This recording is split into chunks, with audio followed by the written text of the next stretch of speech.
Yuk, dah, siap? Saya lanjutkan ya dongengnya.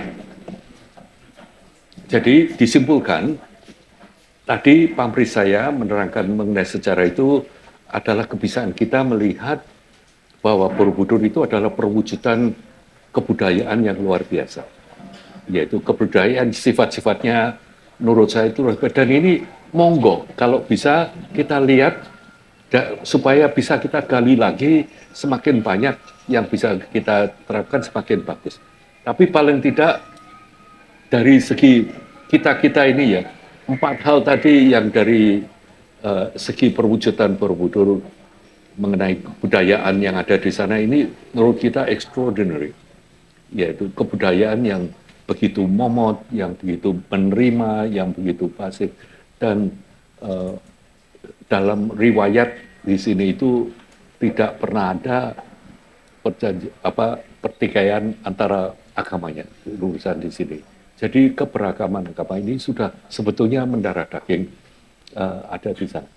Ada yang tanya, sebab ternyata pada saat Borobudur dibuat, dikatakan ada 2000 candi di sekitar situ. Oh ini by the way, reference dan daftar pustakanya itu saya tulis di sana kalau yang ingin membutuhkan daripada saya terapkan di sini untuk terap. Dan 2000 candi ini banyak sekali variasinya. Sampai sekarang yang terakhir di survei oleh The Crowd, ini dikatakan di daerah istimewa Yogyakarta dan Jawa Tengah ini ada hampir 300 candi, tumpukan candi. Nah, berarti dan dari sekian ini campuran antara yang disebut candi Hindu dan Buddha. Banyak. Saya selalu ditanya gitu, kok bisa? Ya kan ada Hindu jajaran. Saya ini ya mohon maaf karena nggak bisa mikir yang agak sophisticated. Saya perumpamanya itu seperti Indomart dan Alfamart. Jadi mau butuh yang mana gitu. Kalau mau butuh teh tongsi gitu misalnya ya, Indomart ada loh, yang Alfamart nggak ada. Ya kita ke Indomart. Orang-orang, saya kira cara mereka beragama itu karena merasa butuh, ya, dan merasa dituntun, merasa ada pegangan, bukan karena mereknya, bukan karena itu, bukan karena juga tidak tidak faithful atau segala macam. Karena misalnya kita ambil dari Buddha Dharma ya, yang disebut faith itu sebetulnya kata itu srada. Srada ini lebih mendekati ke keyakinan atau conviction daripada percaya. Contohnya ini mungkin seperti kalau ada sarang burung di atas pohon, ada anak-anak burung kecil. Setelah anak-anak burung kecil ini tumbuh menjadi besar, anak pertama burung ini lihat ibunya dan ayahnya datang dan pergi, dia memiliki keyakinan bahwa dia bisa. Akhirnya dia terbang. Yang kedua terbang. Nah, yang ketiga ini karena melihat itu dan dia yakin. Di sini bedanya antara percaya dan yakin karena lihat. Faktor empiris ini akan selalu dipentingkan dalam tradisi yang ada di Borobudur ini. Apapun yang bisa kamu rasakan. Nah, nanti kalau kita membicarakan piwulang, ini akan again and again, gitu lagi-lagi akan ditekankan di mana hidup itu yang landasan itu harus paling tidak yang namanya srada tadi. Tidak hanya faith dalam arti kata.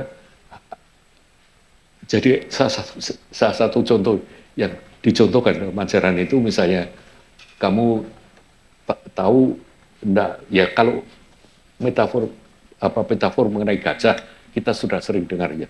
Orang yang dengar sini ini gajah itu seperti apa, tapi ini ada dalam suatu sudra ini ditanyakan, apakah gurumu atau Brahmana, sebab tanya gitu, menurut guru saya ini hanya ini yang benar. Lalu Buddha ini tanya secara gampangan aja, apa gurumu pernah tahu yang diajarkan? Ya belum pernah. Taunya dari mana? Dari gurunya. Tuh, gurunya taunya dari mana? Dari gurunya lagi akhirnya. Jadi Buddha ngomong, ya sebetulnya kelihatannya agak riskan ya. Kamu hanya percaya orang yang cuma dari guru-gurunya. Apa enggak lebih baik? Kamu pernah marah nggak? Pernah. Pernah nggak kamu marahnya berhenti? Ya pernah. Bisa kamu rasakan? Bisa. Nah itu tahu kamu. Marahnya hilangnya kenapa? Ya karena reda gitu mikir. Oh ini. Apa nggak lebih baik ini yang dibuat pegangan? It's menarik. It's about not belief, tapi conviction, dan based on knowledge. Again and again and again, ini akan keluar apa yang namanya nya, ini bahasa Sanskertanya nya, lalu jadi prajna misalnya ya, prajna ini kewaskitaan, nya ini dari bahasa apa Indo-European language dari Sanskrit, kemudian nanti evolusinya menjadi gnosis itself dengan silent G dari nya yang kemudian jadi know dalam bahasa Inggris, to know. Dan ini tujuannya nya ini dari prajna atau nyana, dan ini nanti kita akan belajar bersama-sama dalam ajaran Candi Borobudur. Oke, nah sekarang bagian ini sebelum makan siang, saya tadi Ria juga sudah tanya, ternyata Ria itu berdiri di sana di belakang kasih kode saya terus. Tadi terus Ria ini tanya, Om tadi kelihatan nggak Om? Nah, saya sengaja nggak lihat. jadi, sorry Ria. Oke, kembali ke sini. Now we gonna talk as stupa Candi Borobudur. Intinya, nantinya kita akan mencoba mengerti, tapi yang dasarnya, apapun yang ada di Borobudur itu adalah representasi of something. Jadi tidak ada satu bagian kecil pun dari Borobudur itu yang dipuja atau yang harus dijadikan jimat. Ini juga mau diomongkan kebetulan atau tidak ya, cuman mungkin tomorrow when we talk mengenai Piwulang Borobudur ini, we'll start with something yang kalian mungkin so familiar. Tapi ke sini, jadi Borobudur itu adalah representasi of something. Ternyata dalam Buddha Dharma ini teknik dengan representasi ini selalu digunakan. Misalnya dengan digambarnya sosok Buddha itu sendiri. Dikatakan pada waktu Buddha hidup nggak bisa digambar karena wajahnya berseri-seri dan nggak terlalu bisa digambar. Dan yang menarik selalu dengan local context. Kalau kita lihat gambar Vajrapani, Buddha of Power atau Buddha Self Power yang dari Rusia, warnanya biru, rambutnya keriting. Bahkan dikatakan arca Buddha pertama yang digambar, modelnya itu Apollo. Makanya rambutnya rambut keriting dan mulai dari. Dan ini nanti itu we talk about that, it's very different. Sebab tidak pernah sebetulnya mengenai that object. Ya, seperti kita ketahui masa permulaan di Buddha Dharma itu yang namanya un-iconic, tidak ada ikonnya. Kalau mereka mengukir pun itu biasanya Padmasananya kosong, atau ada pohon bodhi, ada Dharma Cakra, hanya simbolnya saja, tapi tidak pernah untuk jadi orangnya. Nah, Borobudur itu in essence itu adalah stupa. Nah, stupa ini adalah representasi dari tadi yang kita ngomongkan, yang ada di dalam kita, itu the pure base of everything, yaitu base dasar dari hidup itu sendiri, itu adalah misalnya kita, makanya kalau terjemahan bahasa Indonesia ini agak sulit ya di sini. Misalnya kita menerjemahkan sebagai kesadaran ya, itu pakai ke dan an itu lalu jadi kata benda. Ini tidak menolong, karena yang di sini itu bukan benda yang diomongkan. Ini adalah kemampuan atau sesuatu yang selalu akan ada terus menerus, dan tanpa ada ini tidak ada hidup itu sendiri.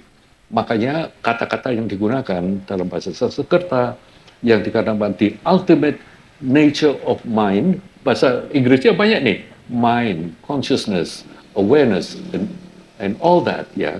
Tapi itu pun juga nggak tepat, karena yang katanya mind itu ada possessor of the mind.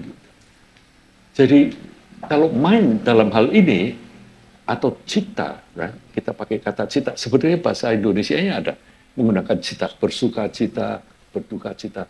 Cita itu sebetulnya yang dulu yang kita bicarakan di sini. Ini ada hanya karena suatu proses sehingga yang memungkinkan sesuatu untuk diketahui. We'll talk that later. Intinya ternyata semuanya itu kalau bebas dari kabut-kabut emosi, bebas dari pengaburan. Kata yang digunakan samverti. Samverti itu, verti ini diselubungi. Samverti terselubung. Jadi cara kita melihat ini seperti ada kataraknya nih. Kita nggak akan bisa lihat betul-betul seperti apa. Kataraknya ini bentuknya apa? Kesenangan kita, kebiasaan kita, kemauan kita. Bukan sesuatu yang baik dan yang jelek. It's not like that. Nampaknya simbolnya stupa. But hopefully dengan ini this session we'll come back and understand that a bit more. Yang ingin saya juga dengan tadi bertemu dengan bapak-bapak yang ada di sini, ini luar biasa sekali, tadi Pak Patmo dan teman-teman Bapak Edi belakang. Ini pahlawan-pahlawan Borobudur ini yang dulu di belakang. Ya, dulu ikut memugar Borobudur yang membunyikan, dan beliau juga beraktivitas di Trawulan dan di Batu Jaya. Amazing dedication, amazing knowledge. Waktu itu alatnya juga, waktu ngukur kan cuma teodolit ya Pak. Zaman itu tidak ada GPS segala macam. Ukur-ukurannya. Ini saya pakai gambarnya punya dari Balai Konservasi ini, mudah. Next. Kadang-kadang ada dibicarakan bahwa Borobudur itu dibangun seakan-akan ada bukit, terus dilapisi gitu. It's not quite true. Tapi ternyata Borobudur itu memang dibangun di rentetan sebelum ini. Coba go back to the next one. Ya, nih. Ada 3 bukit. Kira-kira kita orientasi. Ini ada Balai Konservasi di bawah, ada 3 bukit yang disebut Bukit A, Bukit B, Bukit C. Bukit A ini yang sekarang disebut Bukit Dagi. Dulu Pak Jero itu yang garis, yang ditemukan semacam fondasi-fondasi. Jadi dulu Borobudur itu dikelilingi oleh wihara-wihara. Di mana wihara dalam hal ini adalah tempat pembelajaran. Di mana mereka belajar mengenai Borobudur ini, itu satis. Nah, ini orientasinya kira-kira kita bisa tahu ya. Ada bukit di tengah-tengahnya, ini yang dipilih untuk dibangunnya Borobudur. Next one. Jadi intinya Bukit A ini dipotong seperti ini, diurukkan ke dalam Bukit B. Bukit C atasnya juga dipotong, diurukkan ke dalam Bukit B. Kelihatan kan garis potongannya ini. Jadi, nah ini kelihatannya oke. Yang saya bilang sangat inovatif ini. pemikirannya seperti itu. Tapi jadi caranya, next slide. Next slide. Ya, ini ya. Jadi sambil dibangun temboknya, sambil diuruk. Ya, dipadatkan, sambil diuruk, sambil diuruk. Kelihatannya mestinya masuk akal. Meskipun Borobudur itu banyak hujan, banyak air akan bisa turun di tengah-tengahnya, itu akan merembes keluar kan, karena kan nggak sampai ke paling bawah, ya kan.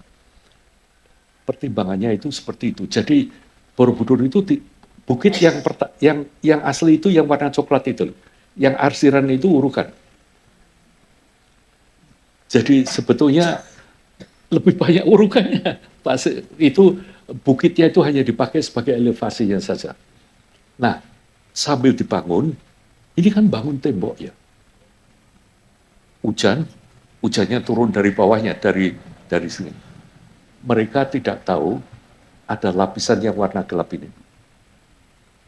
Ini betul-betul ada lapisan ini, dan lapisan ini hampir kedap air. Seperti plastik, lapisan tanah liat sebetulnya. Ini kalau ada ahli geologinya atau apa ini, tapi ini berarti karena lapisan ini kedap air, what happened? Air yang tertampung di dalam bangunan candi ini nggak bisa keluar. Pelan-pelan, airnya mendesak dari dalam. Jadi di tengah-tengah pembangunan Borobudur ini melorot. Right? Bisa bayangkan kan ya? Ya. Nah, karena melorot, ini mereka betul-betul nggak tahu. Taunya ini baru waktu kita pugar. Di sini. Waktu dipugar, kita jalankan soil test, mereka baru tahu bahwa ini endapannya ini betul-betul kedap air. Lalu baru kita ngerti. Sebab kita ini bertanya-tanya, mengapa kok Borobudur itu ditopang dengan batu begitu banyak? Next. Nah, makanya bisa kelihatan setelah dibangun, dan setelah dibangun pun ternyata desain dari Makara yang sebetulnya adalah untuk penuang air dan sebagainya hampir tidak berfungsi. Nah, ini Hari mungkin bisa lebih menerangkan ya Hari ya. Ternyata itu perembasannya di antara batu-batu yang dipasang tempat yang jalan itu, air juga bisa sudah turun dari situ. Jadi nggak sempat keluar ke got, ke talangnya nggak sempat. Nah, tambah lama tambah sukar. Makanya diputuskan ini yang warna oranye ini dibangun penopang Borobudur supaya nggak melorot tadi. Ukurannya ini 4 meter tingginya, 7 meter lebarnya. Waktu itu mereka juga bingung, karena itu sudah mulai kan, dan yang paling dasar, ini adalah ukiran yang disebut Karma Wibangga, ini ada 160 ukiran, kebanyakan sudah hampir jadi. Ada beberapa yang masih belum jadi, dan nanti saya, untuk kita semua yang hadir, I like to upload gambar dari foto relief ini, yang hanya bisa kita pelajari hanya karena ada fotografer yang mumpuni, anak bangsa yang namanya Pak Kasihan Sefas. Ini, itu orang tua itu kok ya keterlaluan ya, kasih nama anaknya Kasihan gitu. Betul-betul namanya Kasihan. Sefas ini nama Kristennya, Sefaris. Itu betul-betul jadi fotografer keraton, dan juga dia pada tahun 1950, 1900 permulaan diminta untuk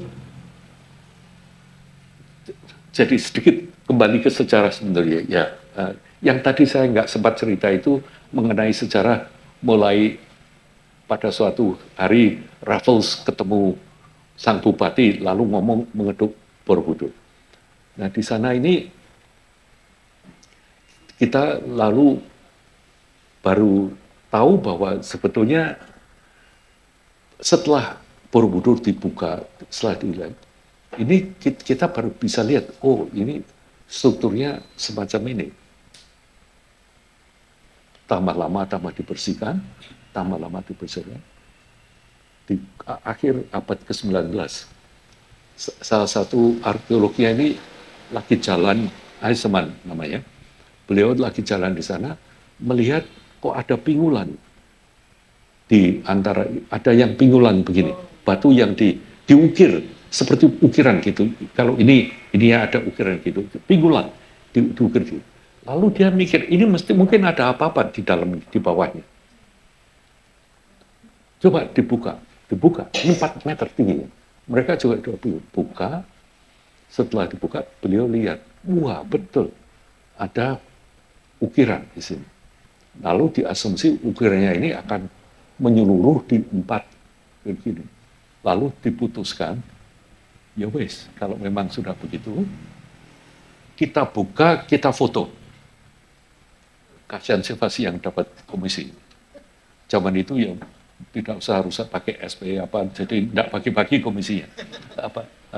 Beliau akhirnya dapat, dan atas usaha beliau ini, akhirnya beliau itu bisa kita ini bisa melihat. Next slide. Ini foto waktu dibuka. Ini ada bapak yang lagi duduk ya. Yang hijau ini adalah ukiran Karmawibangga yang paling bawah. Ukirannya itu hampir jadi, don't worry, besok kita lihat ukirannya ini seperti apa. Ini seperti ini, coba lihat ini batunya setinggi itu. Ini di bagian timur, next one, ini bagian barat. Jadi begini ceritanya, dibuka cukup untuk ambil foto, tutup kembali, buka next one. Bayangkan. But because of that, we know about this. Kalau enggak mungkin kita bisa lihat, atau dan mereka itu ceritanya agak panjang, tapi kita ini sangat beruntung memiliki seorang seperti Van Erp yang nantinya tanggung jawab untuk memugar semuanya, tetap memelihara bentuk dari candi ini. Kita lihat next one. Ini ini loh bagian yang sampai sekarang hanya ini yang dibuka di ujung, hanya untuk memperlihatkan ada seperti ini di sekelilingnya. Di kelilingnya sekarang sudah kembali lagi tembok seperti yang berikutnya. Kalau kita nanti ke Borobudur, yang kita lihat hanya temboknya, kecuali yang di ujung ini. Di sini ada 140. Nah, di sini ini dari segi Karmawibangga ada beberapa yang patut kita pertanyakan di sini. Ada yang ngomong, wah ini profesor juga, pakar juga, malah itu pada suatu konferensi internasional di Borobudur mengatakan, ini ditutup karena ukirannya mengerikan, atau ukirannya terlalu eksotik.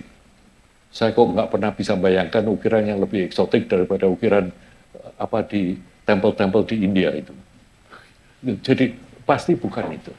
Bahkan oleh profesor yang dari Thailand, beliau itu yang sekarang di Leiden, beliau mengatakan pada waktu itu ada pergantian tradisi.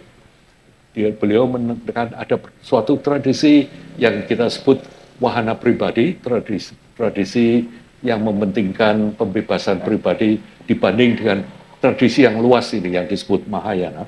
Lalu dikatakan karena itu ini ditutup dan sebagainya. But doesn't make sense. Sebab ternyata ada seperti itu. Kalau memang hanya itu tujuannya untuk menutupi reliefnya, apa perlu sekian 7 meter lebarnya? Apa enggak dikasih satu lapis batu saja? Kan sudah ketutupan. So that doesn't stand at all. Argumentasi seperti itu. Dan juga ada yang argumentasi dikatakan mengenai mengerikan dan sebagainya. Juga sama, Stutterheim ini mengatakan hal seperti itu. Makanya yang jelas ini it's not like that. Ternyata memang urusan air hujan tadi yang turun, yang jadi pilihannya antara mengorbankan yang paling bawah atau kehilangan candinya. Lalu diputuskan untuk ditopang supaya enggak. Lalu saya ingin tanya ke kalian dah. Kalau tadi argumen saya ya, kan gampang nih nutupi satu gini. Mengapa kok tidak ukirannya diambil, terus ditutupi, dipasang lagi di depannya, kan gampang juga kan?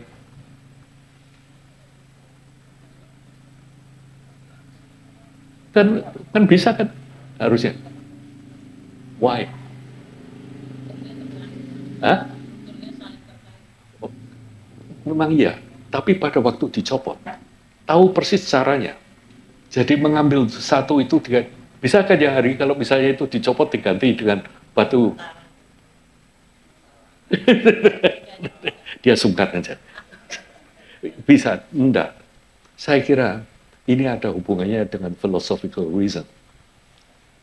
Jadi Borobudur ini seperti yang kita katakan, itu adalah suatu peta yang nanti cara mengembangkan potensi tertinggi dari manusia ini sehingga mencapai yang kita sebut kasampurnan ini seperti apa, atau sampai nanti mencapai kemuliaan untuk bisa mendapat itu seperti apa.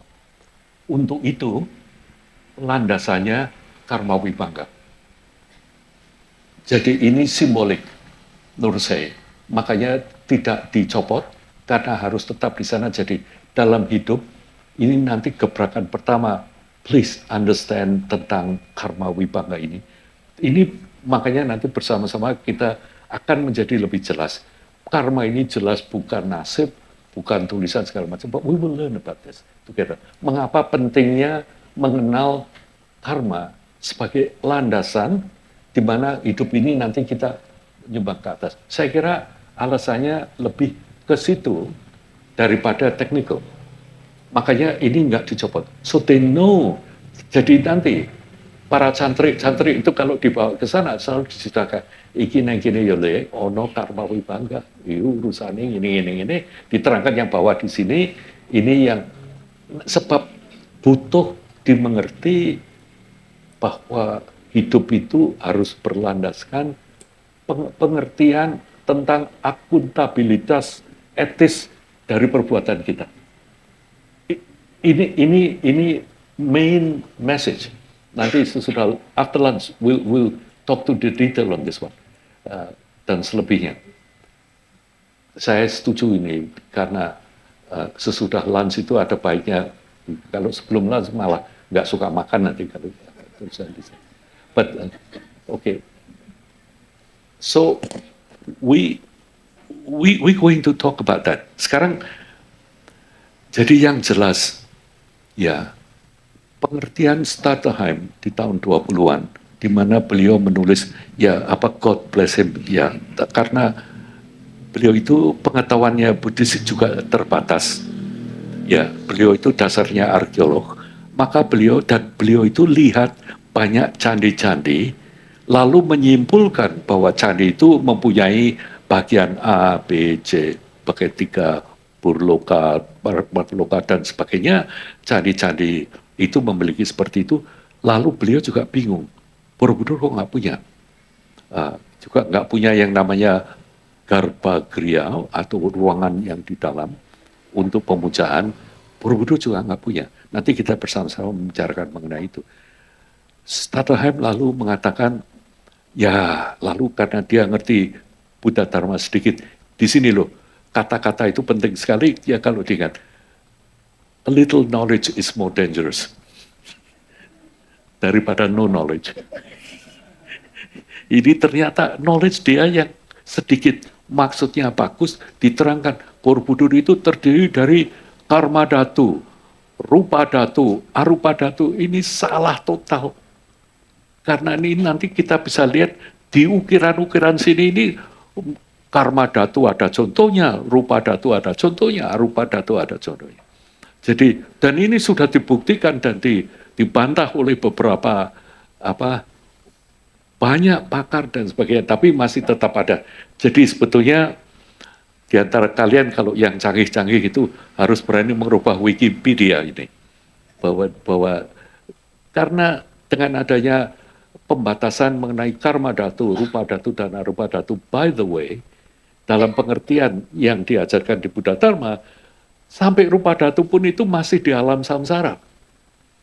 Itu tidak pernah jadi tujuan dari keberadaan ini sendiri. Jadi it's not even relevant apa bilang bahwa Borobudur itu. Jadi nanti kita akan terangkan, bahkan kita akan bersama-sama nyicipin seperti apa nanti kalau kita ini jalan-jalan di alam yang lain-lain itu. We will do that, dan it's not so difficult. Nah, karena saya anyway kembali ke sini. Jadi Stutterheim it's wrong dalam arti kata pengertian mereka mengenai yang paling bawah adalah kama dhatu. By the way, kama itu artinya desire, keinginan. Dhatu itu alam. Loka atau dhatu itu hampir sama, artinya di mana prime movernya itu adalah you desire, kama ini. Terus yang namanya rupa dhatu itu alam di mana kita itu masih mempunyai wujud seperti ini, meskipun wujudnya halus tapi tidak lagi kita dibebani dengan wujud seperti ini ya, tapi wujudnya lain. Terus nanti berikutnya itu ada yang alam, ini hanya kosmologi di saat itu saja sebetulnya. Nanti juga akan kita lihat mengapa masih tetap digunakan di Borobudur. Ini menarik sekali sebab-sebabnya. Yang paling atas yang namanya arupa dhatu ini dikatakan yang sudah tidak lagi kita berwujud, hanya in the form of spirit. Dan we can do that dengan adanya. Nungki, dari tadi saya bilang hai. Sudah. Oke, next one. Jadi ternyata bentuknya sebagai stupa, sebagai representasi dari kesempurnaan cita tadi, cita yang sempurna itu seperti apa. Tapi itu juga merupakan suatu peta pengembangan potensi tertinggi manusia. Ini hampir selalu menjadi ideal banyak orang. Ngegayuh kasampurnaning dumati, mencoba mencapai kesempurnaan dumati. Nah, ini nanti kita akan menyimpulkan bahwa yang agak perlu dijelaskan adalah definisi dari sempurna itu sendiri. Sebab kalau selama kita ini masih menjadi manusia seperti ini tidak mungkin bisa mencapai kesempurnaan. Karena masih butuh udara, masih butuh makan, masih butuh tidur, sebagainya. Apakah berarti kita tidak bisa mencapai kesempurnaan itu mati? Justru, nih, di Borobudur message-nya, justru karena kita manusia, kita ini sangat mungkin mencapai kesempurnaan itu mati. Justru karena kita manusia. Kalau kita nanti kamu jadi dewa, jadi apa-apa, malah lebih sukar. Kendalanya. Ini malah dikatakan just because, in fact, adanya ini dia ada di sini. Jadi yang persoalannya adalah kesampurnaan ini, sampurna, pengertian mengenai sampurna. Nanti pelan-pelan kita, mudah-mudahan kita akan bisa lebih dewasa, lebih mengerti, bukan mengada-ngada ya, tapi untuk bisa melihat, menerima mengenai apa yang kita sebut sampurna ini yang ada di sini. Kemudian kata-kata semacam itu. So it's really good. Jadi ya, ini peta. Jadi yang saya katakan penuh representasi dari apa? Mereka itu, nenek moyang kita itu betul-betul ingin bagaimana bisa berbagi kepada kita sekarang ini, supaya kita ini paling tidak mempunyai kesempatan buat yang ingin untuk bisa mempelajari dan menggunakan yang ada di sana. Nah, dari luarnya jelas paling atas itu yang nanti yang disebut stupa Dharmakaya, itu adalah symbolize our potential, bahwa kita sebagai manusia ini kita bisa loh mencapai kesempurnaan hidup mati ini, not the way we think, tapi you can get there. Dan ini nanti ditunjukkan why, dan melalui ukiran dan melalui keterangan dari sini, nanti kita sendiri akan menyimpulkan, yes, make sense. Tapi itu meskipun kelihatannya simple, it doesn't make it easy. Ya, yang jelas itu tidak mudah meskipun ini nanti akan gampang. Nah, apalagi yang terlihat di Borobudur? Arca-arca yang direlung-relung dari luar. Nah, ini di sini brilliant arsiteknya Borobudur. Dia tahu dari permulaan sampai desain lorong-lorongnya, sampai desain mananya itu semua ada tujuannya. Semua ada ada mengapa seperti itu. Jadi yang jelas sebagai stupa, jadi kita lihat, kita tahu, oh ini adalah representasi dari kesempurnaan cita. Paling atas sendiri kemungkinan stupa Dharmakaya bahwa pada dasarnya mengatakan di dalam kita masing-masing ini ada kesempurnaan, itu sudah ada di sini, tinggal kita nanti menggalinya atau menggarapnya. Terus ada relung-relung di sini. Nah, ini saya sedikit akan cerita secara keseluruhan, tapi mohon dicek diri sendiri saja. Ini benar tidaknya, karena juga nggak mungkin bisa dibuktikan atau enggak, kecuali kalau kita sendiri yang mengalami. Dikatakan oleh dipaparkan dalam tradisi ini bahwa hanya ada 5 hal yang mendasari kita selalu mengalami kegundahan, selalu mengalami pergulatan, selalu mengalami a struggle on life. Nah, kegundahan atau pergulatan yang di dalam hati ini bentuknya macam-macam. Kadang-kadang ada bentuk yang kekecewaan, ada bentuk macam. Dikatakan hanya ada 5 hal yang menyebabkan. Berani sekali kan ya. Ini padahal kita tahu, kita anggap dalam kehidupan ini kok begitu macam-macam yang kita hadapi dalam hidup ini. Tapi sebetulnya dikatakan kalau kita rapikan, kita simpulkan, tidak akan lewat dari 5 ini. 5 ini apa? Nah, makanya luar biasa sekali kayaknya arsiteknya Borobudur ini. Ini loh, dipamerkan di relung-relung Borobudur ini dalam bentuk menggunakan representasi arca-arca yang ada di sana.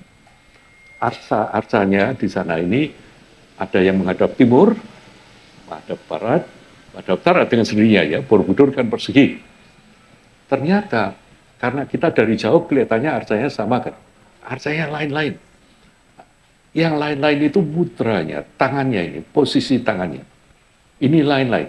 Yang timur lain dengan yang barat, yang utara lain dengan yang selatan juga. Ini yang namanya mudra. Mudra ini posisi tangan. Posisi tangan ini juga kadang-kadang, makanya kalau sebetulnya orang kok kelihatannya di Indonesia mengatakan, ayo gaya bebas kalau foto gini gitu ya. Harusnya kita pakai mudra Borobudur. Ya, harusnya kita kalau gaya bebasnya itu gaya bebas Borobudur. Itu mungkin lebih berarti daripada drakor ya. It's kegundahan kita, penderitaan kita, sebabnya 5. Ini diwakili dengan adanya penampilan dari 5 macam mudra para Buddha ini, dan Buddhanya yang lain-lain mewakili. Jadi 4 jurusan lain-lain, kecuali lapisan paling atas. Relung-relung ini kalau kita lihat, itu nanti yang paling atas ini seluruh penjuru sama. Ini yang paling atas, ini mudranya 1. light. Belum. Ini relungnya aja, Pak Selan. Jadi yang ada Buddha-Budanya yang di dalam relung. Kalau dari jauh nggak kelihatan. Tapi kita ini kepingin selalu diperingatkan. Kamu ingat yang 4 tambah 1 ini. Saya mungkin lebih baik menggunakan kata 4 tambah 1 ini. Karena yang 1 ini sama, yang 4 di sini. Nah ini kadang-kadang di Jawa pun ada kata-kata seperti itu. Ya. Sedulur papat, limau panjang. Ada kemungkinan ini juga. Let's see that. Ini mengapa sedulur papat, limau panjer? Karena yang 1 itu panjernya dari 4 ini. 4 ini. Let's see. 4 ini apa sih? Pada dasarnya dikatakan begini. Dalam kehidupan kita sehari-hari, apa tuh yang sebetulnya kita takutkan? Ya. Atau yang kita gunakan dan apa yang ingin kita capai. Ini adalah we want to exist sebetulnya. Nah, lucunya dikatakan bahwa ternyata cara hidup kita untuk rumongso bahwa hidup kita ini exist dan cukup bermakna, ada hasilnya, kita ini tekniknya selalu membandingkan dengan yang lain. Ini mungkin dalam filosofi barat, mungkin yang disebut mimetic, right? How you actually compare with others. Bahkan ini radikal sekali. Bahkan dikatakan bahwa sebetulnya kita ini hampir tidak pernah punya ide atau keinginan sendiri, kecuali hanya ingin bandingkan dengan yang lain. Kepingin selendang gitu ya, karena orang lain punya selendang. Kepingin makan ini karena dengar, makanya konten yang luar biasa, konten kuliner. Dan harus makan itu harus pernah makan di sini, atau pernah ke sana, atau pernah di sini. Ini selalu mengenai this bandingkan dengan yang lain. Lalu dikatakan nih, kalau kamu bandingkan dengan yang lain, apa yang mungkin terjadi? Kamu akan merasa kamu lebih ganteng, lebih kaya, lebih kuasa. Ini yang kita pinginkan, kan? Kepingin dengan tetangganya. We want to be that. Kamu ingin lebih terkenal dan sebagainya. Semat, derajat, pangkat, dan sebagainya. Ini betul-betul risikonya apa? Kalau kamu merasa lebih begini, timbullah arogan, rasa sombong begini. Kalau enggak begini, majalah sensasi itu enggak laku. Ya, majalah sensasi itu ceritanya mesti cerita orang sukses yang punya masalah. Ya kan? Jadi misalnya cerita mengenai celebrity. Oh, he was so famous, but he's got problem with this. I'm better than that. Teknik kita untuk hidup itu seakan-akan driven like that. Is it true or not? Please feel it. Ini dikatakan one set. The other one, kalau kita merasa kurang, tetangga pohon jambunya kok lebih berbuahnya lebih banyak, ya. Terus ini mobilnya lebih bagus, punya mobil 2, kita kalau merasa kurang, yang timbul apa? Iri hati dan cemburu. Jadi externally kita ini betul-betul dimakan oleh dua hal ini, kesombongan, arogansi, pamer dengan segala manifestasinya, atau kekurangan, kecemburuan, keiri hatian. Ini satu posang. Terus kalau ada yang di dalam, keinginan yang ada di dalam ini, intinya ini kita ini dikatakan internally, kita itu selalu milih. Dan ini bukan ngomongkan salah atau benar ya. Ini bukan. Saya nanti akan menjelaskan mengapa sebutannya ini apa. Kalau yang di dalam, milih itu artinya gini. mengapa Pak Ari milih sepatu itu gitu. Mesti pada waktu milihnya apa? Yang ini kok kita elu HP. Gitu. Buat saya kok lebih pantas, mungkin lebih enak dan sebagainya dan sebagainya. We think kita akan lebih bahagia kalau kita punya itu daripada punya yang ini. Bukan kotor, bukan salah. Ini teknik kita selalu untuk hidup ini. Dan nggak cuma sepatu ternyata. Everything. Kita selalu milih yang mana kita tertarik, yang mana kita mau. Dan if we convince bahwa happiness kita itu tergantung itu, kita nggak pandang babi buta kita. Harus dapat itu karena tanpa itu saya nggak bahagia. Dengan demikian, kamu tidak peduli, kamu mau nyepak terjang siapapun. Ada rakyat, ada teman, ada semua, enggak soal. I want that. I want to get that. Hanya ingin saja. Jadi pertanyaan yang dipertanyakan di sini, kalau Pak Ari mau beli sepatu, itu mana yang benar? Ingin punya sepatu baru atau hanya keinginannya punya sepatu baru terpenuhi? Mungkin kok yang nomor 2. Buktinya, begitu sudah dapat sepatu itu, 2 jam kemudian, wah kesesekan warnanya kurang pas gitu. Padahal dulu sale, ya. Padahal sepatu itu kan selalu bagus kan ya, buy one get one free.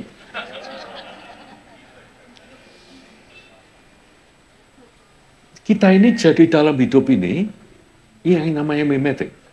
Kita lihat yang lain, kita selalu mengukur. Ini tidak membuat kita orang jahat. Ini tidak membuat kita orang baik. Ini loh kendalanya hidup. Borobudur itu intinya seperti itu. Ketahuilah hidup ini seperti ini. Nah, kalau kita sudah tahu, nek milih sepatu loh gampang. Gitu loh, tujuannya. Jadi, first you get it, right? Mulai dari makan. Coba kita perhatikan. Makan ini loh, yang sesederhana ini. Prinsip mengenai kamu milih yang mana yang akan membuat kamu lebih bahagia, menghindari yang tidak lain. Ini pada waktu kita makan saja yang paling gampang. Ini belum selesai ngunyahnya. Matanya kemana? Cari berikutnya. Di piring nih. Itu pun milih yang lebih enak mana. Yes, oh yes. Ya, kan kita milihnya seperti itu. All the time. Nah, again, itu bukan wrong or right. Tapi you just got to know. That's what's happening on your mind. Ini Buddha mengatakan, ini kendalamu. Ini 4 hal. Pertama, pasangan pertama, arogansi, kesombongan, merasa bagaimana ya. Atau kalau kamu kurang, iri hati, cemburu. Kamu bayangkan betapa konyolnya orang cemburu itu. Wong yang seneng ya orang lain. Kok kamu ikut urusan itu gimana sih? Apalagi jadi ikut sedih, ikut marah. Ini kan tidak masuk akal. It's got nothing to do with you. Teman sejawat kamu dapat promosi, kamu enggak. Gitu kan? Why is that? Karena ini, inside you, ini ada yang mendorong mami itu. Nah, semuanya ini panjernya mulainya karena kita nggak ngerti bahwa sebetulnya itu seperti itu, dan yang sebenarnya apa itu kita nggak ngerti. We don't know what's going on. Mau sepatu atau mau hanya keinginan memiliki sepatu itu dipenuhi. We don't know that. Makanya itu disebut vidya itu to know, ini disebut avidya. Avidya itu tidak ngerti, tidak tahu, avijja. Dalam bahasa Pali, tapi dalam bahasa Sanskertanya avidya. Ini yang disebut ketidakpengertian ini. Sumbernya, panjatnya dari ini. Makanya nanti tujuannya Borobudur apa? Mencapai terakhir nih. Terus habis ini Pak Sulan, ini stupa-stupanya. Nanti stupa-stupanya itu menjelaskan bagaimana kita akhirnya mengerti tentang hal ini, sehingga akhirnya bisa sampai ke stupa Dharmakaya ini. Nah, kalau kita tahu ini saja loh, sebetulnya nolongnya luar biasa. Because you could almost 100% right bahwa tidak akan escape dari 4 hal tadi. Yang dasarnya kamu nggak ngerti. Luar biasa kan? Forget about 10 dosa ini. Not even that. Nah, ini dalam bahasa Sanskertanya disebut klesha. Klesha ini dari kata dasar klesh yang artinya mengaduk-aduk. Makanya dimasukkan dalam KBBI, ini disebut kelesah. Ini dalam bahasa Pali, ini yang disebut kilesa. Tapi ini adalah klesah, ini adalah sesuatu yang mengudak-udak hatimu. Makanya bahasa Indonesia-nya apa? Gelisah. Jadi, they know bahwa klesha ini the one that membuat kita gelisah. So you got it right. Ini jadi yang di luar ini mengingatkan kita seperti itu, dan yang paling atas ini menerangkan tentang hal ini. Next one. Jadi Borobudur ini penampaknya seperti ini. You get it ya, nanti kamu dan masing-masing ada yang paling bawah tadi yang warna merah jambu ini Karma Wibangga, yang hijau kecil yang di bawahnya ini. Kalau kita bisa lihat yang di ujung ini untuk Karma Wibangga, terus nanti berikutnya ada Jataka dan Awadana, cerita-ceritanya, lalu di atasnya ini yang paling hafal Pak Murani. Terus Lalita Wistara yang di atas, dan kemudian dari situ ada sutra yang namanya Gandawiyuha. Saya akan lompati ini, tapi I'll show you next one. Nah, ini yang kita lihat di lorong-lorong. Jadi kita sekarang sudah lihat dari depan, ya ada stupa begini, lihat relung-relungnya, to know what it is. Dan sekarang kita juga bisa melihat 4 utama, jadi dasar yang paling dasar ini yang namanya Karma Wibangga. Ada bisa lihat saja kecil ya. But we will see in reality ini nanti one day. Ini ada 160 panel, lalu di atasnya itu in total ada 720 panel. Itu adalah Jataka dan Awadana, ada 2 lapis di sini, ada di bagian balustrade-nya juga seperti itu.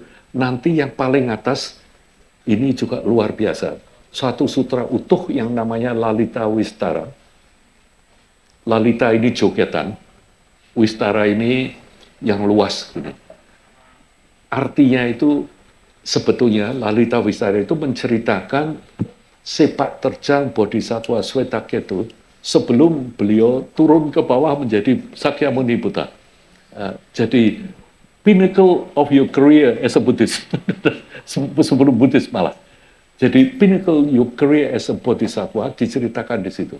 Makanya mungkin terjemahan yang lebih membantu diterjemahkan kiprah pamungkas dari para Bodhisattva ini seperti apa, luar biasa.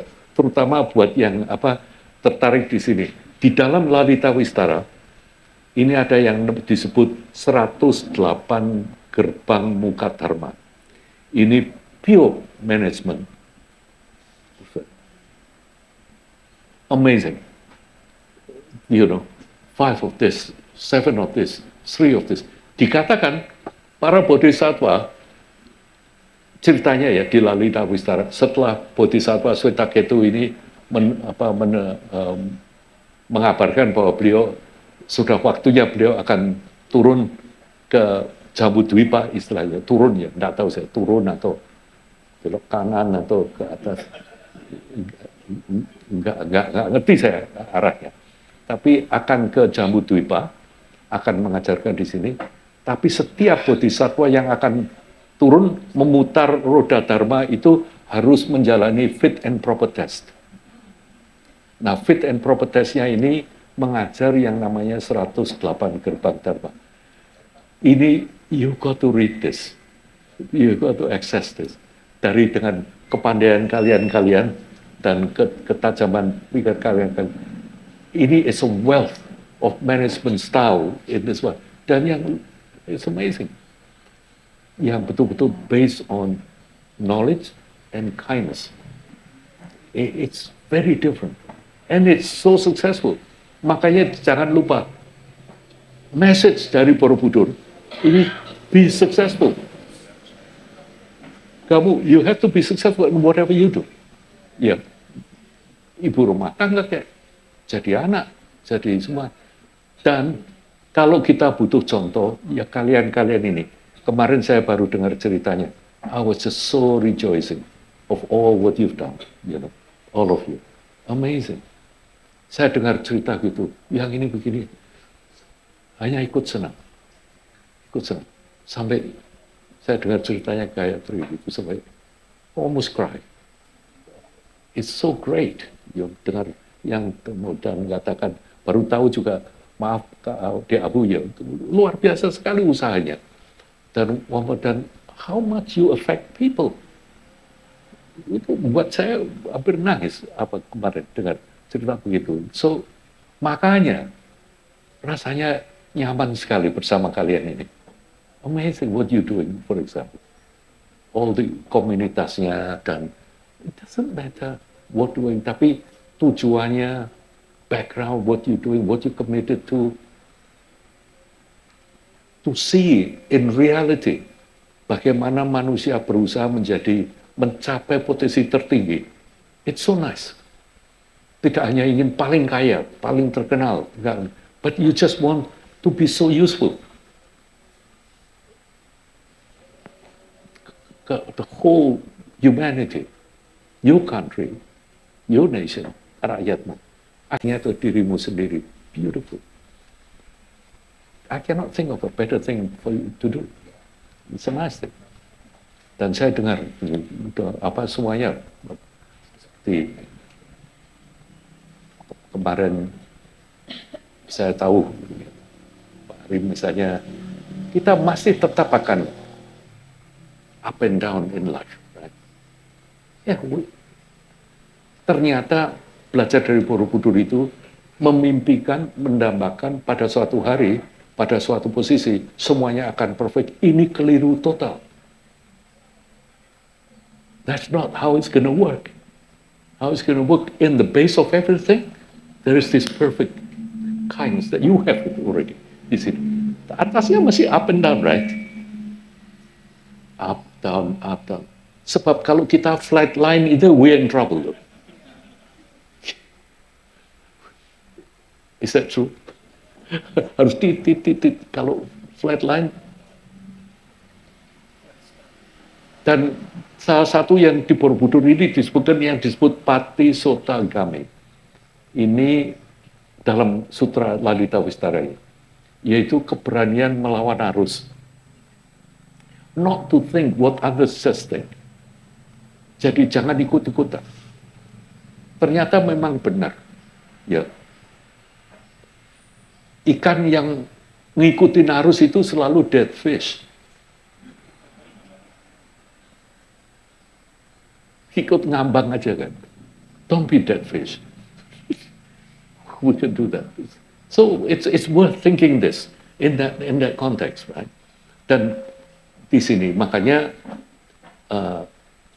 ini nanti kita akan bisa, ini tumpang tindih dengan ada ulang. Makanya the next one. Jadi saya ingin sedikit take you to a journey why Borobudur itu beda dengan candi-candi Buddhis yang dibangun kurang lebih di masa yang sama dan kurang lebih di sekitar yang sama. Seperti ini. Nanti coba kita lihat kira-kira bedanya seperti apa. Ini Candi Kalasan. Candi Kalasan itu selesai di tahun 770 berapa. Borobudur akan dimulai bangunnya.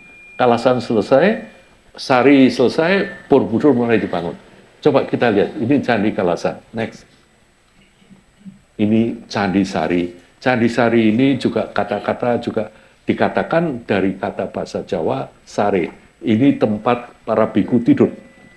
Asramanya nih, bedengnya.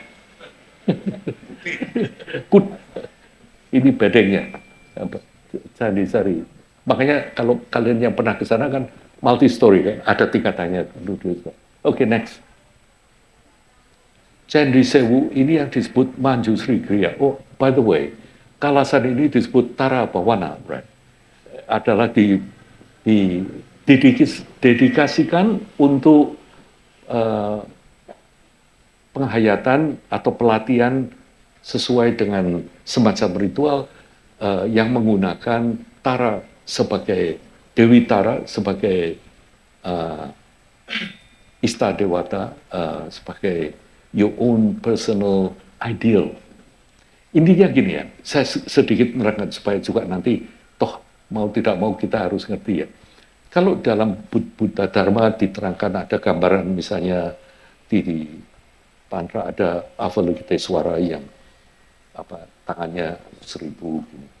Ini kalau kali kita tidak jadi yang harus melukis. Kalau yang harus melukis tangannya 1000 itu satu-satu gambar mata di tangannya itu bisa repot juga. Ya Ricky. Elis. Tapi ini ada maknanya. Setiap tangannya itu memegang implement. Ada yang catut, ada tank, ada HP, ada apa. Pokoknya apapun yang dibutuhkan kita bawa. Idenya kalau memang benar yang namanya salim ini, kalau dicari benar-benar yang namanya salim ini, yang nggak ada, yang ada cuman ini tuh bahannya ini. Ada seperti badan ini dan ada suara semacam itu. Lalu disebut salim. Why not dengan motivasi yang benar? Gitu. Kalau kita ngomong dengan badan seperti ini, jangan jadi salim dong. Kita jadi Avalokiteswara, di mana kita bisa bantu orang, kita bisa purely play of your mind, purely. Kalau dari Kriya Tantra 100%. Tapi akan luar biasa sekali what is in your mind. Misalnya tadi pagi, waktu kalian dengarkan kolam susu, gimana rasanya? Do you feel good? Yeah, nice, right? Dan mendengarkan in reggae turn like that is so nice. Pagi? Itu lu bayangkan, hanya dengan mendengarkan suara lagu seperti itu, set your mind into certain kind of mood, right? Your mood and all this and change. And that. Nah, betapa hebatnya kalau kita nanti itu bisa bukan kontrol, but dengan ritual tertentu, dengan itu pura-pura, bukan kita jadi tara terus bingung. Ini nanti kalau ke tukang emas cari cincin gimana gitu, tangannya atau all this thing. It's not like that. Tapi how to benefit being, how to benefit others, seandainya kita tidak terbatas dengan badan wadak yang seperti ini. Begitu loh, pemikirannya. Nah, dengan adanya begitu, makanya yang tadi itu Tara Bhawana, yang di sini ini disebut Manjusri Kriya. Ini menggunakan Manjusri, itu adalah bodhisattva pewujudan dari pengetahuan itu sendiri. That very knowledge. Mungkin kalau saya dulu waktu ini juga urusan umur ya, salah satu my favorite movie itu 2001 Space Odyssey, Stanley Kubrick ya. Ini sekarang sudah 225, sudah kadaluarsa benar-benar. Tapi di situ itu diterangkan ada suatu monolith yang represent the knowledge itself. The knowledge itself. Ini pemikirannya seperti ini. Jadi kalau misalnya kita lihat dengan adanya Manjusri Kriya ini, teks yang digunakan untuk Manjusri Kriya ini yang disebut Manjusri Mula Kalpa. Ini adalah teks babon untuk tradisi-tradisi Tantra nantinya. Nanti kalau berkesempatan kita membicarakan sedikit Tantra, not what you think. You know, really know. Saya sangat sedih sebetulnya, sangat sayang sekali bahwa sekarang lihat spanduk besar-besar akan ada ABCK ini, ABCK ini. I just hope nggak usah macam gitu, terangkan saja lah tujuannya apa begini. It's more useful. Bahkan kadang-kadang ngikuti semacam itu membuat lebih bingung dan lebih mengharap ke hal-hal yang tidak sepantasnya. Anyway, kita jadi Ria berapa menit lagi Ria? Sampai jam berapa? 12.15, tinggal 10 menit, 12 menit. Oke, alright, good, quickly. Nah, Candi Sewu Manjusri Kriya, ini Candi Lumbung. Nama-nama ini kita yang beri, karena sudah ada Candi Lumbung itu karena dulu tempat lumbung untuk Candi Sewu ini nggak sewu sih, cuma berapa ratus, cuma disebut Candi Sewu. Ya, terus next one. Saya ingin kalian memperhatikan, lalu mikirnya bedanya apa dengan Borobudur. Candi Mendut. Next one. Pawon. Next one. Ini Ngawen. Candi Bubrah. Candi Pelausan. Lor dan gitu.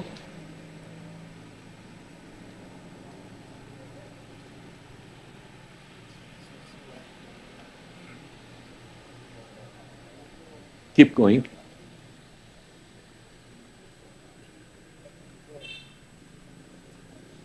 Ratu Poko. Nah, let's stop here. Nih, itu tadi candi-candi itu dibandingkan ini nih. Bedakan bentuknya. Bentuknya. Yang jelas, candi-candi lainnya itu meninggi. Nah, Borobudur agak mendatar. Dasarnya dan tingginya perbandingannya ini jauh lebih besar dasarnya. Kalau candi-candi yang lainnya itu dasarnya mengecil, meninggi karena lebih tinggi. Dan mereka semua punya ruangan di dalam candi itu. Yang disebut Garbha Griya. Dan juga di ruangan itu, dan tidak cuma di situ, juga ada yang namanya Candi Pewara, pendamping. Borobudur tidak ada. Jadi fungsi Candi Borobudur ini yang ingin saya tegaskan ya.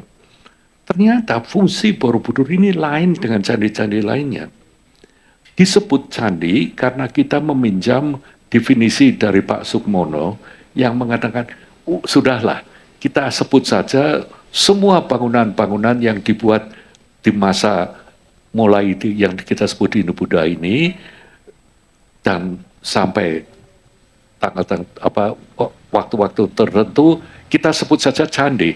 Sebab candi ini lalu dari definisi Pak Sukmono, Patirtan juga candi untuk pemandian. Makam yang bentuk begini juga bisa disebut candi. Jadi di sini candi bukan signify temple. Makanya saya lebih senang tetap menggunakan terjemahan candi rather than to try to say temple. Karena it's not all temple. Dan Borobudur itu juga, well, not quite temple. Malah sebetulnya Borobudur itu galeri.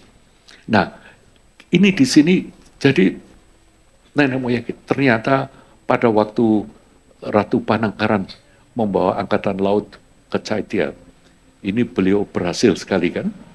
Terus akhirnya beliau dinasihati oleh sang ayah, melihat sang ayah itu menderita sebegitu penderitaannya, 8 hari sebelum akhirnya mengalami ajal, beliau itu minta supaya dipertimbangkan kalau kamu mempelajari, kamu pelajarilah mungkin tradisi yang lain yang kebetulan waktu itu tradisi Buddhis tentang kebajikan, tentang kebaikan hati.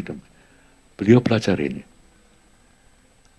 Dan dari beliau, kemudian dengan anaknya, waktu itu Danandaya, beliau mulai memikirkan suatu struktur di mana kita bisa mempaparkan seluruh kurikulum ajaran secara runut, secara logika, graded dan menurut, supaya ada gunanya untuk mereka ini. Jadi Borobudur itu paling tidak mengambil masa 3 generasi. Jangka panjang proyeknya. Selesainya di tahun 820-an, 40-an tahun kurang lebih. 40 tahun lebih. Jadi kalau misalnya raja itu 20 tahunan, itu 2, tapi kalau biasanya 15 tahunan 3. Tapi memang 3. Jadi Dananjaya ini lalu memikirkan sudah konsep mengenai ini dan lalu akhirnya dijadikan. Di samping tadi sebagai peta untuk mencapai potensi tertinggi manusia, mereka itu tahu tentang bagaimana cara bekerjanya, yang nanti kita akan bicarakan lebih detail ya, cara bekerjanya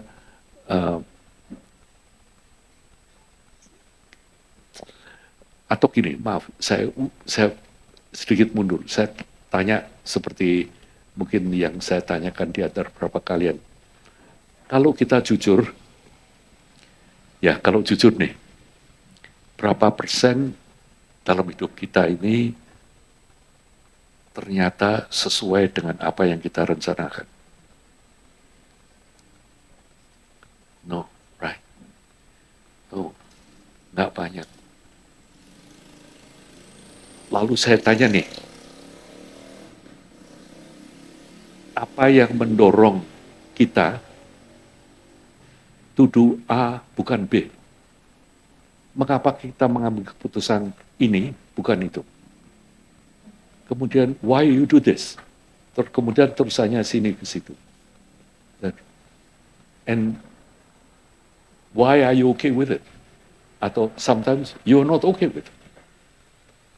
Ini loh pertanyaan ini. Maaf, secara simplistik tentunya agak lebih sophisticated. Let me help to enumerate yang dipaparkan di Borobudur ini. Sebagian saya sudah singgung waktu kita mengunjungi Pak Daniel. Jadi Borobudur ini mikirnya gini, ternyata dalam hidup begitu banyak putusan yang kita ambil, itu dasarnya nurani, right? Kamu mikir seperti apa, akhirnya toh, ya ini dah. The last bit itu kita yang memutuskan, we don't know why. Dan kamu betul-betul you just do it because you think it's right. Ini apa yang mendorong kamu? Nah, dalam ini tradisi Borobudur, karena ini saya masih punya 5 menit ya. Ini dalam pengertian kita, ini betul-betul yang disebut berkah. Dalam hal ini pengertian berkah, ini adalah potensi yang dibuat jika ada kebajikan yang terjadi. Jadi, kalau kita menjalankan kebajikan, ini di samping hasil yang bisa kita lihat, dikatakan itu meninggalkan tilasan dalam bentuk berkah. Let's just call it positive potential. You own potential to do that. Jadi dikatakan setiap perbuatan itu mempunyai imbas, right? Itu nanti kita akan belajar mengenai karma. Nah, tapi yang mengenai berkah yang seperti ini dalam bahasa Sanskerta disebut punya. Lawan kata dari punya ini yang disebut papa atau miskin, kemiskinan kuda. Dalam tradisi Borobudur ini jarang sekali, hanya saya temukan 2 kali dalam cerita sutra ini, itu pun juga sangat-sangat qualified menggunakan kata baik dan buruk. Tapi jika itu digunakan, ini menarik sekali definisinya baik dan buruk. Dikatakan perbuatan itu baik jika hasilnya, dampaknya akan membawa kenyamanan. Perbuatan ini buruk, papa, tidak terampil, aku salah, istilah-istilah yang digunakan oleh mereka, itu adalah yang hasilnya nanti tidak nyaman. Nah, kalau kita lihat dalam hidup kita, kalau kita bilang kita nyaman, ini juga it's not free datangnya. Because we created the cost. The cost-nya itu harus sama dengan apa yang kita alami. Kalau kosnya di sini ini nyaman, berarti dulunya nyaman. Hal-hal semacam ini yang perlu kita ingat, makanya kita harus hadir supaya yang kita tanam itu nanti hasilnya nyaman. Dan nggak cuma nyaman, ini nanti bersamaan dikatakan ada dua macam pengumpulan. Yang satu yang disebut punya tadi, ya. Tapi berbarengan dengan itu juga yang disebut nyana. Pengumpulan nyana. Punya dan nyana. Dua ini. Makanya ini yang disebut sambara dwaya. Pengumpulan dua hal. Guess what one of the Borobudur's name? Borobudur's, nama Borobudur, Kamulan Bumi Sambara. Jadi Borobudur itu dibangun sebagai bumi pengumpulan untuk mengumpulkan berkah sebanyak-banyaknya, semudah-mudahnya. Nah ini agak simplistik memang approach mereka, tapi mereka anggap paling tidak begitulah mulainya. Makanya yang jelas Borobudur itu hal misalnya pradaksina. Apa bisa kita mencapai penggugaan hanya pradaksina? I don't know. I don't think so. Ya, saya kira kok enggak. Apalagi kalau pradaksina baru mulai kamu sudah mikir kerikilnya kok banyak sekali dan sebagainya. Kan ya percuma. Ya. Tapi sebetulnya kalau kita, tapi yang paling gampang, tujuan kita pradaksina ini apa? Sebaiknya tujuan ini loh. Saya tak berbuat sesuatu yang tidak menyenangkan, yang keras, tapi supaya saya menjadi orang lebih baik, supaya bisa saya lebih ngerti. Lalu kamu pradaksina. Ya, misalnya tujuannya. Atau dengan kamu puja, atau dengan, nah ini ya terus yuk bisa apa? Jadi di sini yang dipentingkan kembali ini motivasi. Intention. We'll talk about that jika kita pemulang. Ini yang disebut cetana. Apa keinginanmu, motivasimu ini yang dibarengi dengan kelakuanmu ini. Kalau ini semuanya selaras, kamu memutuskan sesuatu itu kok yo pastor. Kelihatannya lalu kita bilang, kok kebenaran. Tidak ada yang kebenaran. Karena pada waktu itu kamu punya pilihan sebetulnya. You got the choice. What you gonna do? Kamu mau tetap atau mau you take the risk? Hampir tidak ada satupun kita di sini yang tidak pernah benturan dalam hidup. We experience that. Right? But it make you strong. Dan tidak hanya makes you strong, make you more beneficial to others. Ini luar biasanya. Kelakuan seperti ini kan bukan klinik kan. Ini kan bukan agama. Ini kan hanya teknik yang di Borobudur itu hanya menggunakan teknik untuk menerangkan bahwa guys, kalau kamu berbuat sesuatu, kalau nanam biji semangka, tumbuhnya semangka nih. Tapi sambil tumbuh kamu harus nyirami, harus mupuki, harus ladang supaya nanti tumbuh. Kalau tumbuh nggak mungkin pohon pisang, mesti semangka. Jadi kamu tahu kalau kamu mau makan semangka, kalau pasarannya baik, tanam semangka, kamu nanamnya biji semangka. In prinsip, seperti itu dalam hidup ini. Tapi untuk itu kamu harus hadir, right? Nah hadir, sudah mau jadi suci, lagunya malah kolam susu. Wah, terlalu. Kaget tuh kalian mestinya. But I want you to remember, bahwa samadhi itu just like that. Just like enjoying kolam susu. You can do it. Dan we've done it. Buddha did it. Siddhartha Gautama itu akhirnya duduk di bawah pohon. Beliau nggak jadi sakti loh. Nggak jadi apa. Beliau, beliau. I got it. Agoda habis itu lemes sendiri dia. Goodness. Gimana saya mau nerangin ke orang ini? Would they believe me? So simple. Anyway, that's a different part. Kembali ke sini, 12, 18. Sebentar ya. Almost there. Saya ingin mengkondisi the way we think here. Jadi, para nenek moyang kita, ini di samping milih sutra-sutra yang beliau pilih, milih apa, tapi juga sadar bagaimana caranya untuk semua lapisan masyarakat ini dapat membuat punya tadi, mengumpulkan punya, mengumpulkan berkah bahagia. Lah mengenai mereka motivasinya macam-macam, monggo. Tapi paling tidak ada sebabnya. Misalnya adanya bulan puasa, luar biasa sekali. Kamu mau puasa boleh, nggak puasa boleh. Tapi kalau kamu puasa, itikadnya juga bisa beda-beda. Ada yang kamu menentukan ini, tapi benefitnya luar biasa sekali untuk yang tahu dan untuk yang jalankan. Hal-hal semacam ini, this is what the principle. Dan salah satu yang di principle di sini dikatakan, kalau kamu pradaksina, ya, ini sebaiknya, karena itu tradisi di India waktu itu, sebagai penghormatan, di bahu kananmu, yang kamu hormati, kamu jalan keliling.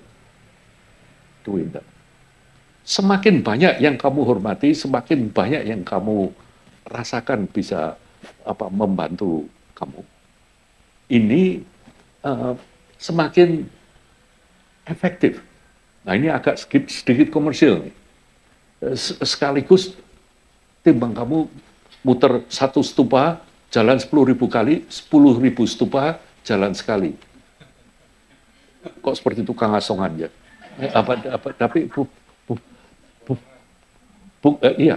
Jadi intinya, they try to create a structure di mana ini one of the most magnificent place, single point in the world, in the Buddhist world, yang sebetulnya kalau diukur dari komersialisasi mengenai the effect of that beneficial thing, itu di sini. Why? Karena di sini Borobudur ini sebagai representasi dari kesempurnaan dalam 3 wujud. Pertama, wujud dari badan perwujudan. Next one, Borobudur itu paling tidak ada 504 arca. Arca ini dianggap sebagai perwujudan kesempurnaan penampilan. Wujud yang tergugah, perwujudan Buddha. Makanya wujudnya seperti Buddha ya, dipinjam. Artinya, this body cannot be perfect, nggak bisa sempurna. Tapi it can be perfect jika kita tahu sebetulnya fungsinya apa dan sebagainya. Jadi yang diomongkan bukan ini, yang diomongkan dari perwujudan Buddhanya. Nah Buddha ini makanya dikatakan kalau dalam perwayangan disebut mowo cahyo, hanya terbuat dari sinar karena menunjukkan kesempurnaan ini. Jadi pertama ya representasi arca sama sekali tidak untuk disembah, tapi adanya di sana ini sebagai objek untuk kita to create punya, mengumpulkan punya tadi. Ada 1.406 panel isinya sutra di sana. Nah, sutra di sini adalah representasi dari kesempurnaan ucapan yang sempurna ini diwakili dari sutra. Makanya kadang-kadang sutra ini dibungkus dan sebagainya. Cuma intinya memang harus kita ketahui, kita pelajari ya. Tapi paling tidak representasinya semacam ini. Jadi sekaligus nenek moyang kita tahu nih, kalau kita pasang sutra di sekeliling sini, kalau keliling altar Buddhis, ini biasanya satu altar ada stupanya, ada sutranya, ada arcanya di tengah. Usually. Ya, kalau altar Buddhis mesti ada arca. Saya menggunakan arca. Arca ini kadang-kadang juga masih ada yang protes harus rupang. Rupang ini bahasa Pali, bahasa Sanskertanya rupa. Rupa ini wujud. Tapi kalau dalam bahasa Indonesia jelas yang seperti itu namanya arca. Mbok ya sudah arca aja. Enggak usah harus ke Buddhis-Buddhisan gitu kan. Harus pakai rupang gitu kalau. Tapi sebab kalau yang arca Buddha disebut rupang, kalau sebelahnya kuda itu disebut patung kuda. No, anyway. Jadi, kemudian ada 1.500 lebih stupa sebagai representasi cita yang tergugah kecerdasan muda. Jadi, ini sebetulnya kalau ada teman-teman yang ada koneksi dengan InJourney sebagai operator dari Taman Wisata Candi, ini loh yang harus kita promosikan, bahwa Borobudur itu adalah sumber luar biasa untuk ngalap berkah. Internationally, kalau semua tahu ini, mereka untuk yang Buddhis, bukannya dari cuma segi komersial atau apa, it makes sense for them to visit Borobudur.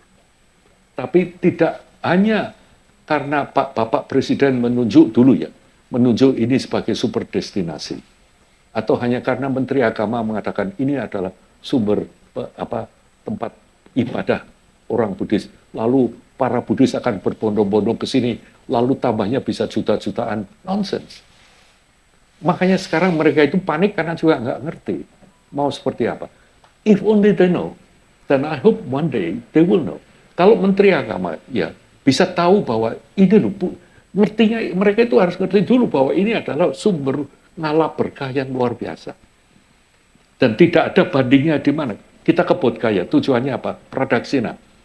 Pradaksina mana? Di tempat situ, right?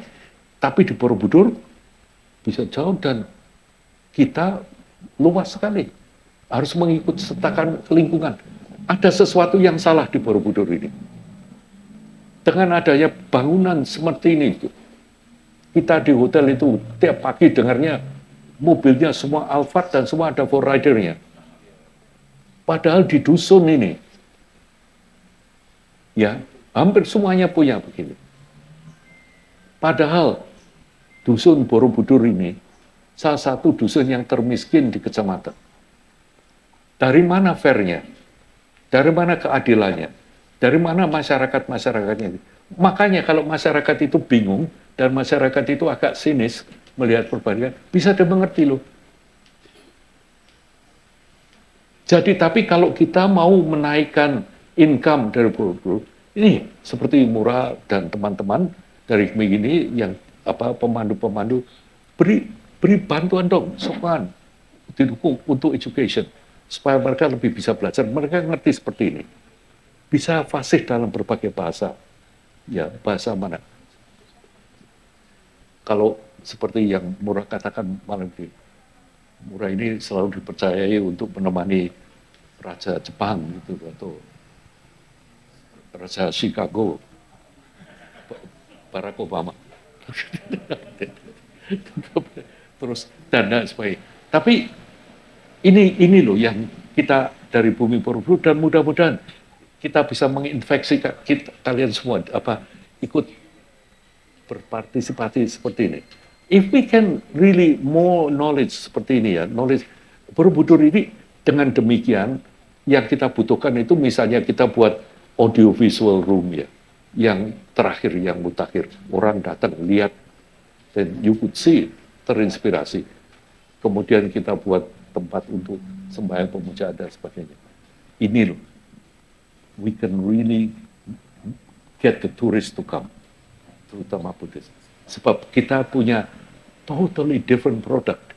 At the moment, they don't even know how to market it. I'm sorry, saya marketing sekarang. Tapi in the sense, jadi intinya kita bisa lihat betapa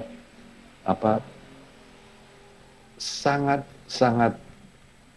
skillful nenek moyang kita ini dalam membuat Borobudur untuk memudahkan masyarakat sekeliling mengumpulkan punya berkah tadi.